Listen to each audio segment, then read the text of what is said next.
Sa pumili na winter card, ito ang inyong reading.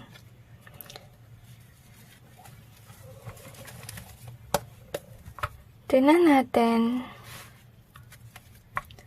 kung bakit gusto mag-reach out sa'yo ng inyong tao. I'm sensing naguguluhan, pero na-sense ko rin yung toxic vibe. I feel like for some of you, may kinalaman siya dun sa number 1, which is balance card. View that kung na-felt wrong din kayo doon, kasi parang feeling ko same sila ng vibe. But I'm not quite sure with regards sa story kung pareho din.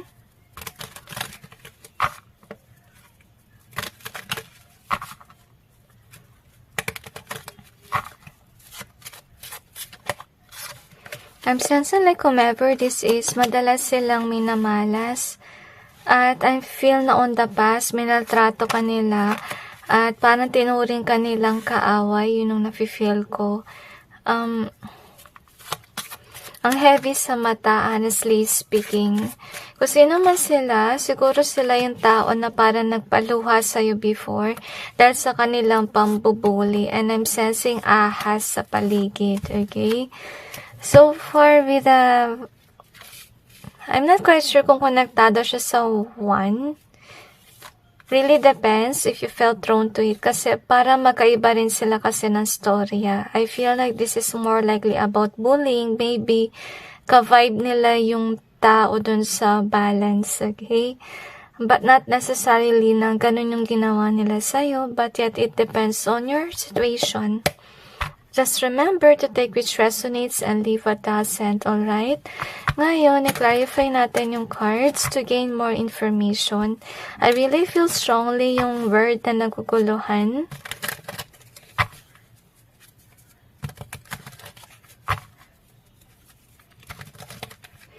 I'm sensing na pinapahirapan kanila.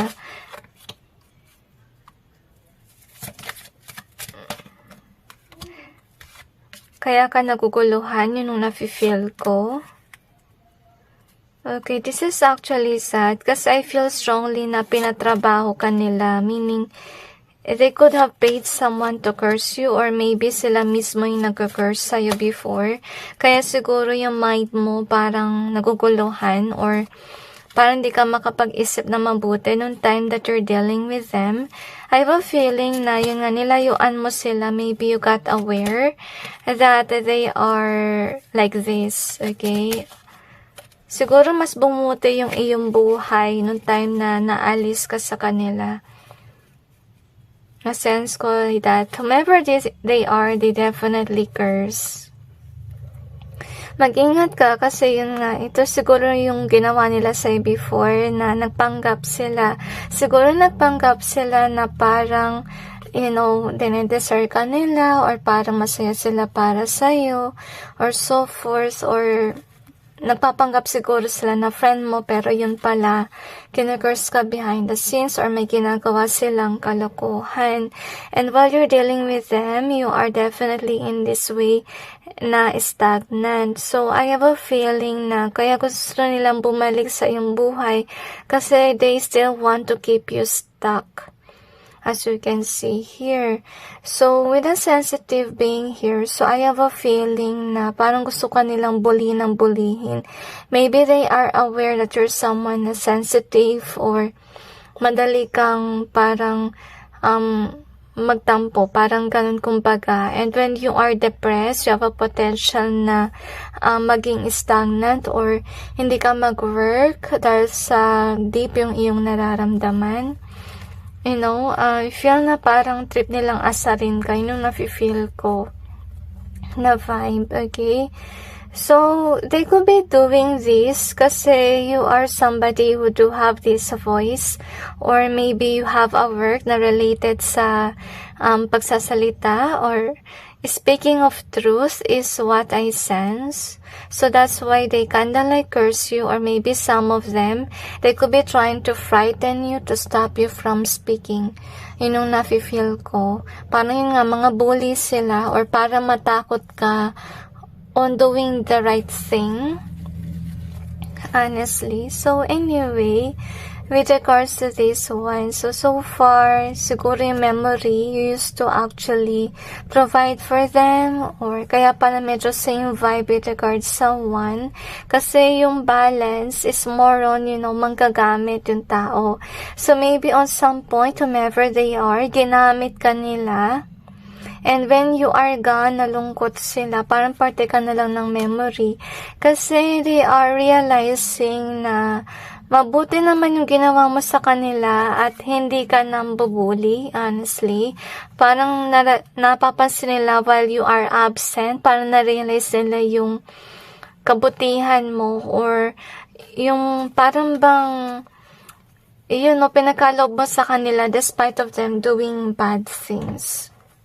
So anyway, yung good news dito is that natuto ka na rin.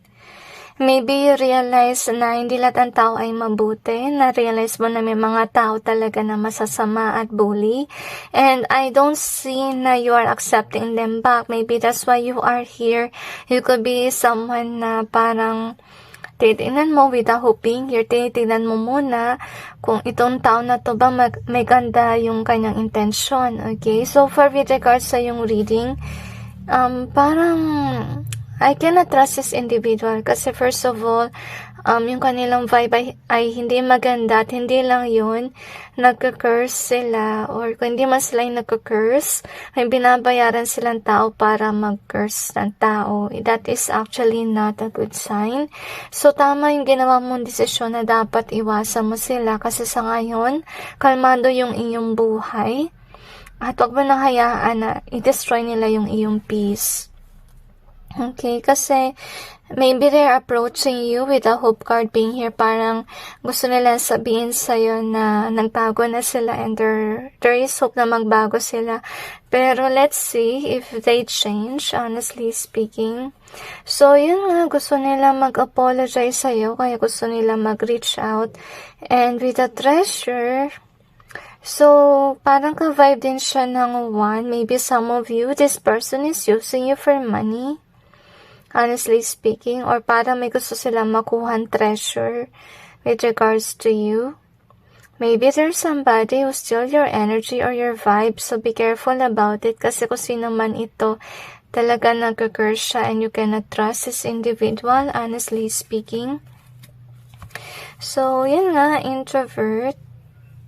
So, siguro ito yung vibe mo sa ngayon na iniiwasan mo siya at hindi ka talaga nagkipag-usap on what's happening to your life. And as you can see, meron pa rin silang deceitful vibe that they have.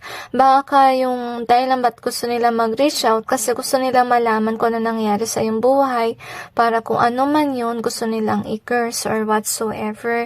Kasi kung sino man sila, yung bully sila. And you must learn your lesson on not to deal with them.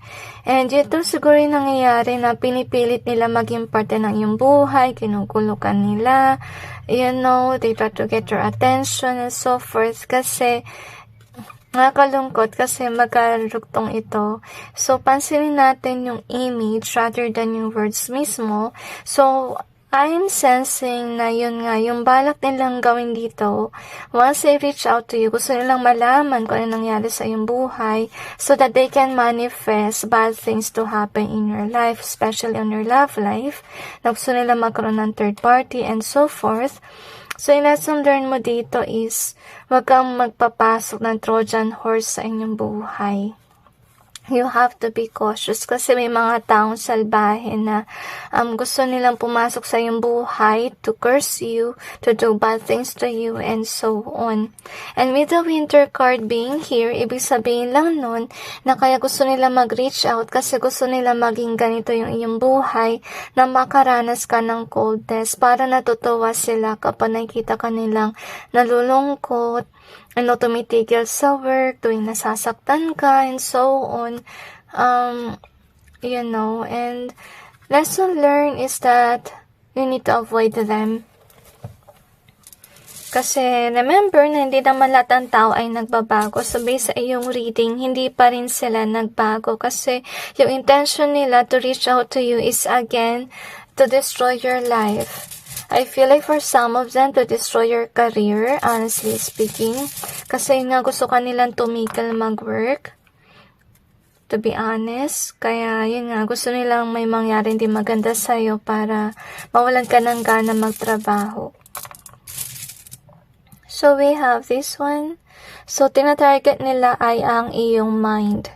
Mostly, para hindi ka mag-concentrate sa iyong trabaho. So, we also have the Phoenix in either way. So, ito yung tao na parang 50-50 kung magbabago or hindi. So far, hindi pa siya nagbago based sa inyong reading. So, mind as well, continuously avoid whomever they are. So, we also have really feel strongly karmic vibe. And we have this one, create your own happiness. This is in either way. So, isa sa dahilan ba't gusto nilang mag-approach sa'yo kasi gusto nilang malaman kung ano yung nagpapaligaya sa'yo at aalisin nila yun sa iyong buhay. Yun yung kanilang gustong mangyari. Naguluhin yung iyong buhay at maging malungkot ang buhay mo. Which is sad, okay? Talagang masama itong tao na to. See? 2 beses na pakita si Cold. Hindi lang dito, pati ito. So, whomever they are definitely cold-hearted at gusto kanila makaranas ng coldness or maranasan mo yung kasamaan ng mundo. Yun yung nafe-feel ko. So, we have the You Are My Sunshine. So, maybe approach nila dito ay parang, parang sinusuyo ka nila. Parang siguro ginagawa nila na try ka nilang i-praise sa mga ginagawa mo. But yet, behind the scenes, parang ginagawa nila ito para mapalapit sa'yo at may gawing kalokohan. Siguro sila yung tipong tao na nagpapanggap na fans mo, honestly speaking, and they're actually saying good things about you, pero behind the scenes, they are your enemies. So, continuous nyo lang na wag kayo magpapasok ng kusino man sa inyong buhay, especially if you don't really know them and they are complete strangers in your life. So, we have the Gift. Naku, mag-ingat kayo dito guys. Maybe some of them, they're even planning to offer you something. Pero based sa inyong reading, at saka sa vibe na rin, na sense ko na sila yung tipong tao na nagka-curse. Okay? Or maybe may inuutusan sila na mag-curse sa'yo. At delikado talaga kung may ibibigay sila sa'yo kasi baka may curse yan kung ano man ang ibibigay sa'yo. So, mag-ingat kayo. So, you have this one. So, there could be something that's going on with your life. I feel like this is with regards sa inyong career at maybe gusto nilang sirain yan or gusto nila malaman kung ano nangyari sa inyong buhay so that they will be able to do bad things with regards to it. At mag-ingat kayo kasi target din nila ay ang iyong relationship. Gusto nila actually masira yung connection or gusto nila magkaroon ng third party situation with regards sa iyong love life, which is sad. So, use is in either way. For some of you, baka ginagamit kayo ng taong ito before. So, until now, they're definitely a user. So, umiwas kayo sa kanila. Naka in either way siya kasi maybe, in some cases, some of you, this is not a user with regards to you. But yet, in some cases, some stories can be na ginamit kanila. So, mapapayo ko guys na iwasan nyo siya. And remember to take which resonates and leave what doesn't, okay? Anyway, let's see what else.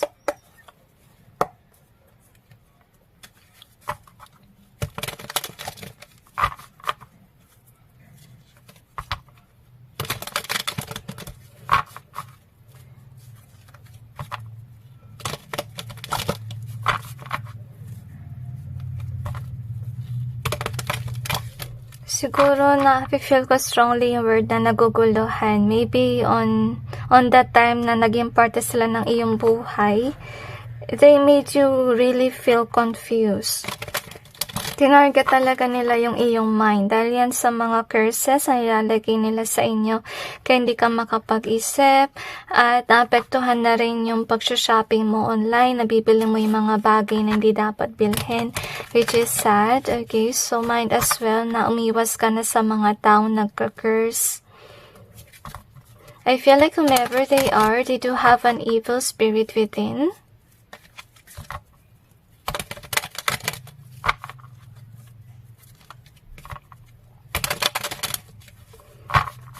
I'm sensing the word backstabber. So they're definitely backstabbers. They could be pretending to be good, but yet they are not really good. Okay, yun nga, napansin ko, umiwas ka na sa kanila. Kasi baka napansin mo yun, na hindi sila mabuting tao, or it's hard for you to trust again dahil sa mga napagdaanan mo. So wherever they are, their intention is not really good. They're definitely heartless. As you can see, if ever they are offering something, it's not out of love. It could be something that is cursed. Yung offer nila sa'yo na gift. You also have this one. And ito kasi nangyari sa iyong buhay, maybe as of now, you're definitely abundant or you do have a stable life as you can see here and you're concentrating with regards to it. So we also have the Hierophant in reverse. I have a feeling na I feel nakabaligtaran mo sila kasi I feel they are definitely somebody who's doing nasty things. Okay, I feel na sila siguro yung nag-cause sa iyong downfall in the past and that's the reason why ito yung nangyari na lumayo ka sa kanila. Yun yung na-feel ko. To be honest. And anyway, ito yung intention nilang gawin na gusto nilang maging spy para malaman nila kung ano yung nangyari sa iyong buhay. Parang gusto ka nilang i-stop to go after what you want to go after. Kasi with regards sa full card is more on, going after what you desire. Pero may nakita tayo dito na parang gusto nilang i-stop ka on, pursuing something. Kaya gusto nilang malaman kung ano nangyari sa iyong buhay. Kasi as of now, you are introvert and you're not talking to anyone. And I think that you did the right thing. Kasi you are aware na may mga ahas. So, anyway, hugs to every one of you. And I feel yung vibe mo with regards to them, parang naiinis ka sa kanila or parang hirap ka na magtiwala. Maybe whomever they are, they have hurt you in the past. Feeling ko talaga nagpanggap sila na fans mo, pero behind the scenes, they are cursing you. Hugs to everyone. So, mind as well yung mapapayo ko, patuloy yung pag-iwas mo sa kanila. At wag kang basta magpapasok ng tao and be mindful na rin sa red flags. Okay? So, anyway, that's it with regards to your reading. So, anyway, gusto nila mag-reach out para guluhin yung iyong buhay and yung summary. Hugs every one of you. And God bless all of you.